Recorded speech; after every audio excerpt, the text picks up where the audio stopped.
สบายดีทุกคนทางบ้านเนาะมื้อนี้มาพบกับโบ LPB เช่นเคยมื้อนี้เราจะมาแต่งหน้ากัน นี่เป็นอะไรไปเบิ่งกันเลย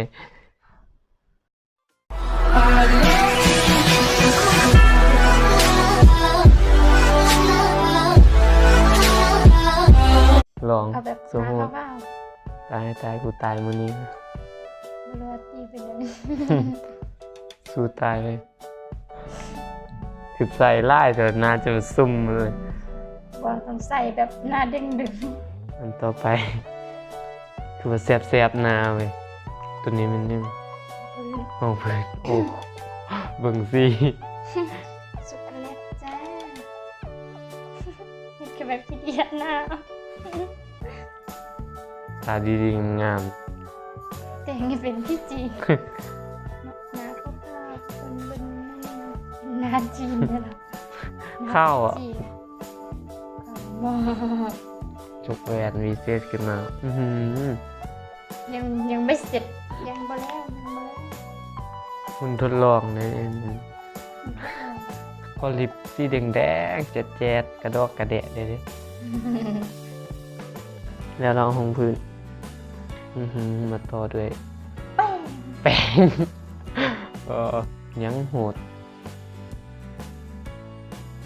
ไม่เห็นหน้าตัวเองออกมาเป็นไงได้เป็นพีจีนที่เป็นพีจีนเรื่อยเป็นยัง กะลีเที่ยวในเมือง กะลีดิเป็นกะลี เป็นกะลี ส้มพอผู้หญิงแต่งหน้าดนเสื้อ เข้าใจความรู้สึกตี อันนี้คือซอสแต้มคิว ดกมันกะลีปิงจับคิ้ว ยังเห็นหน้าตัวเองแล้ว กะลีมาก ไว้เป็นได้เนาะต้องลองเบิ่งกันต่อไปตอนนี้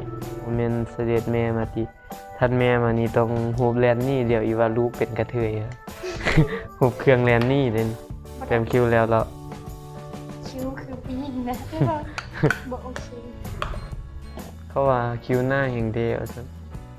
กระตูคิ้วหน้ากระตูคือกะลี แรงเกินมีอันนี้ให้ดังหมูอีก โอ้ยตายแล้วกระเทย อัดประตูแด้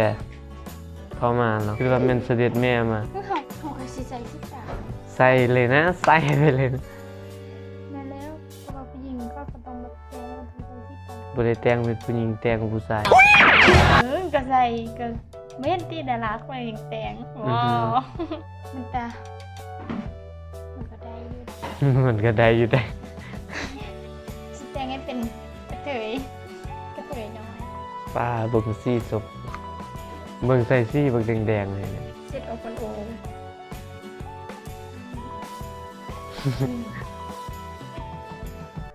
ได้แล้ว หน้ามันเหมือนกะหรี่เลย จังหวะฟินตอนนี้จนยังนวลอันนี้ความนุ่มปัดไปปัดมาเป็นกระเทยแท้แล้วเปลี่ยนทรงผมอีก อุ๊ยน่ารักเหมันตุ๊ดเลย มันตุ๊ดโอ้ตันดังอะแท้วะ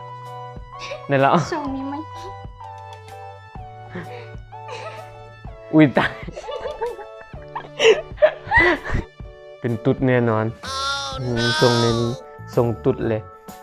ใช่ไหม ตุ๊ดเห็น หรือว่าเอาทรงมาเอายางจับไว้ อันนี้เป็นตัวอะไร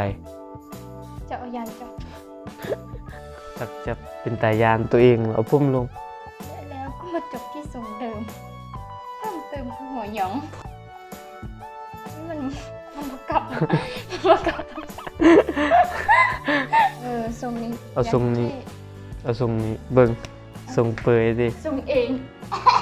ทรงเองไง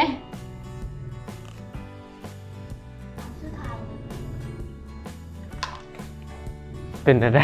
ลองเบิ่ง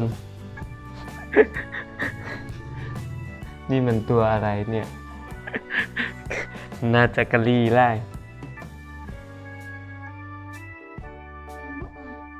ก็จะประมาณนี้เนาะถ้าทึกใจก็อย่าลืมกดไลค์กด Subscribe แล้วก็กดแชร์ให้ได้เด้อ